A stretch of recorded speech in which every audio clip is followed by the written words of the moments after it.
आलमी इदारा सेहत इन्होंने कहा है कि रवां साल के इख्तिताम तक कोरोना वैक्सीन के बूस्टर शॉट्स ना लगवाए जाए। क्योंकि इस वक्त दुनिया में करोड़ों अफराद वैक्सीन से महरूम हैं।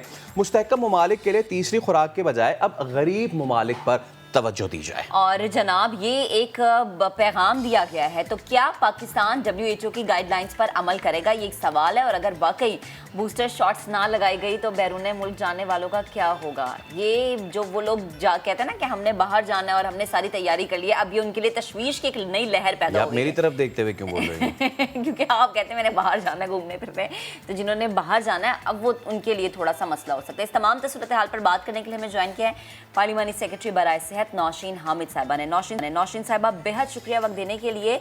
सबसे पहले वही सवाल जिसकी हम बात भी कर रहे हैं कि सरबराह WHO के हिदायत पर पाकिस्तान कितना अमल करेगा, और अगर बूस्टर शॉट्स पर पाबंदी लगाई गई तो फिर वो लोग जिनकी आंखों में ख्वाब है बैरून मुल्क जाने का, ये जो इंतज़ार कर रहे थे, उन लोगों का क्या होगा? क्या उनके लिए कोई रद्दोबदल की जाएगी, मुतबादिल रास्ता ढूंढा जाएगा? देखिए, सबसे पहली बात तो ये है कि WHO ने जिस चीज़ की वजह से कहा है वो करोड़ों डोजेस की बात कर रहे हैं, और हमारे मुल्क में जो बैरून मुल्क जाने वाले हैं वो फ्यू थाउजेंड लोग हैं। और ये पॉलिसी मैं समझती हूँ कि इससे हमारी वो जो जनरल एक उनका मकसद है वो इक्वालिटी वो रखना चाह रहे हैं गरीब ममालिक और अमीर ममालिक के दरमियान, जिसकी वजह से, क्योंकि हमने ये देखा है कि जो डेवलप्ड नेशंस हैं अमेरिका जैसे और यूरोपियन कंट्रीज़ और UK, वो लोग थर्ड डोज की तरफ अब जा रहे हैं और वहाँ पे ऑलरेडी शुरू हो गई हुई है और मैं समझती हूँ बहुत लोगों को लग गई है। तो वो असल में उस चीज़ को, उस बात पे बात करें कि वो करोड़ों की तादाद में जो डोजेज़ वहाँ पे लग रही हैं वो गरीब ममालिक की तरफ डाइवर्ट की जाती। हमारे मुल्क में सिर्फ एक कैटेगरी को इजाज़त दी गई है बूस्टर डोज की, और वो लोग हैं जिनका ट्रैवल जो है, जिनकी बाहर नौकरियां हैं या जिनके घर हैं और वो वापस अपने घरों को नहीं जा पा रहे थे या अपनी नौकरियों पे नहीं जा पा रहे थे, और उनको उस मुल्क की रिक्वायर्ड वैक्सीन चाहिए थी।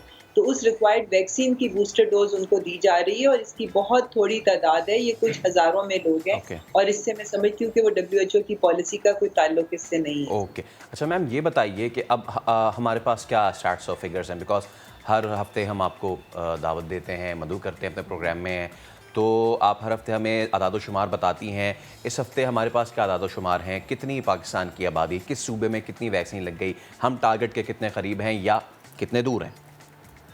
देखिए जी, इस वक्त आपको ये पता है कि टोटल डोजेस जो एडमिनिस्टर हुई हैं वो तो 6 करोड़ से ऊपर हो चुकी हुई हैं, मगर जो हम टोटली वैक्सीनेटेड, अगर हम कहें कंप्लीट वैक्सीनेटेड जो लोग हैं, वो इस वक्त तकरीबन 9 से 10% हमारी आबादी है जो कि इस वक्त कंप्लीट वैक्सीनेशन हो चुकी हुई है। और बाकी ये है कि जो पार्शियल वैक्सीनेशन है, जिनको एक डोज लग चुकी हुई है, वो तकरीबन 37 to 40% है।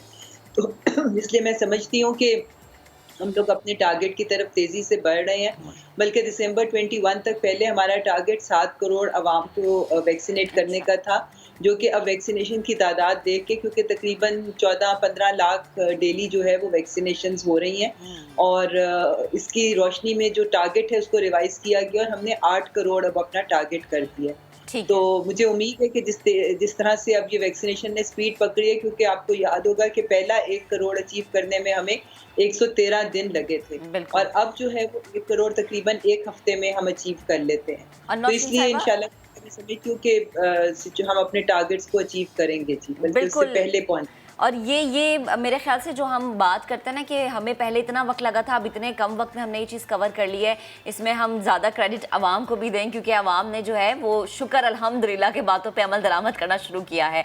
अगर मैं सूबे के हवाले से बात करूँ तो कौन सा सूबा ऐसा है इस वक्त जहाँ पर सबसे ज़्यादा वैक्सीनेशन हो चुकी है? क्योंकि मैं कल देख भी रही थी कि इस्लामाबाद वफाकी दारुल हुकूमत, वो जगह, वो शहर जो कि फुली वैक्सीनेट है, तो प्लीज़ ज़रा मुझे बताइएगा। जी बिल्कुल, इसमें कोई शक नहीं कि इस्लामाबाद जो है वो इस वक्त सबसे ज़्यादा वैक्सीनेशंस यहाँ पर हो रही हैं, और मगर इस वक्त तमाम सूबे जो हैं वो अपनी अपनी आबादी के हिसाब से मैं समझती हूँ कि वो ठीक चल रहे हैं। पंजाब की आबादी चूँकि सबसे ज़्यादा है, वो पाकिस्तान की 60% के करीब आबादी है, तो ज़ाहिर है वहाँ वैक्सीनेटेड लोगों की तादाद ज़्यादा होगी, मगर तमाम सूबे जो हैं वो अपनी पूरी कोशिश कर रहे हैं, और अपने अपने टारगेट्स की तरफ आ रहे हैं। वो डेली टारगेट्स का डाटा शेयर होता है, कभी किसी का थोड़ा-सा कम भी हो जाता है किसी दिन, मगर फिर वो 3-4 दिनों में जो उनको टारगेट्स दिए गए हैं डेली वैक्सीन के, जी। तकरीबन तमाम सूबे जो हैं वो अपने उस टारगेट्स को मीट कर रहे हैं और अगर कोई थोड़ी-सी कमी-बेशी आती है, तो उनको वार्न किया जाता है और वो 2-1 दिन में उसको कवर कर लेते हैं। ठीक, नौशीन साहिबा, हमने देखा कि पंजाब की आपने बात की तो पंजाब आबादी के लिहाज से बड़ा सूबा है। कोरोना वहाँ पर फिर से सर उठा रहा है। लोगों को वहाँ पर शायद सिखाना और बताना बड़ा मुश्किल हो चुका है, क्योंकि हमने देखा कि पहले रमज़ान में ये 12 पे चला गया था, इसकी 12 रेशो हो गई, फिर ये दरमियान में इसको कंट्रोल किया गया, ये 4 पे आ गया, फिर अगर हम देखें तो ये दोबारा से हमें 12 पे जाता हुआ नजर आता है। तो ये चौथी लहर पंजाब वालों के लिए ऊपर नीचे इस तरह से हो रही है क्योंकि पंजाब वाले शायद समझ नहीं पा रहे हैं, लोगों को लग रहा है कि ये शायद अब बहुत ज़्यादा आसान चीज़ हो गई है। तो प्लीज़ अब जो इकदामात मजीद उठाए गए हैं, क्योंकि हमने देखा कि पंजाब, खैबर पख्तूनख्वा, इस्लामाबाद समेत 24 शहर ऐसे हैं जहाँ पर पाबंदियों को सख्त किया गया है। तो ये जो सख्त पाबंदियाँ हैं बढ़ते हुए कोरोना के केसेस को मद्देनज़र रखते हुए ये की गई हैं, मजीद कौन कौन से इकदामात हैं जो कि हुकूमत वक्त ले सकती है? देखिए जी, सही है आपके सामने ये कि एनसीओसी ने तमाम पाबंदियों में 1 हफ्ते की तौसीह कर दी है जी। और स्कूल्स जो हैं उनका भी 1 हफ्ता मज़ीद बढ़ा दिया गया है, क्योंकि स्कूल्स में बच्चे जो होते हैं वो इस डेल्टा वेरिएंट से इस दफ़ा बहुत ज़्यादा बच्चे इफ़ेक्ट हो रहे हैं और बच्चे जो होते हैं वो अगर सिम्प्टोमेटिक ना भी हों तो वो कैरियर्स होते हैं। वो कई दफ़ा वो ये होता है कि उनमें सिम्पटम नहीं होता मगर वो इन्फेक्शन वो कैच कर लेते हैं और फिर वो घर में जाके जो घर के बुज़ुर्ग और बड़े होते हैं उन तक वो ट्रांसमिट हो जाती है। तो इसलिए स्कूल्स में भी चूँकि बढ़ते हुए केसेस की हमें रिपोर्ट्स आ रही थी, चित्राल में भी आज उनकी तरफ से भी रिक्वेस्ट आई है कि उनके स्कूल्स वगैरह को लॉकडाउन किया जाए क्योंकि वहाँ पर भी बच्चों में बहुत ज़्यादा केसेस फैलने लग गए हैं।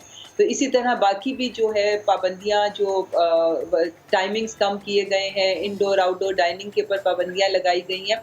मगर सबसे ज़्यादा जो फ़ोकस किया जा रहा है मैं समझती हूँ कि वो वैक्सीनेशन के ऊपर है और वैक्सीनेशन सर्टिफिकेट्स पे है कि सर्विसेज जो हैं वो लोगों को नहीं मिलेंगी या वो यूज़ नहीं कर सकेंगे उन जगहों को अगर उनके पास वैक्सीनेशन का सर्टिफिकेट नहीं हो। और ये बहुत अच्छी बात है कि अगर इस चीज़ पे सख्ती से अमल दरामद करवाया जाए। बेहद शुक्रिया, आप गुफ्तगू कर रहे हैं। तो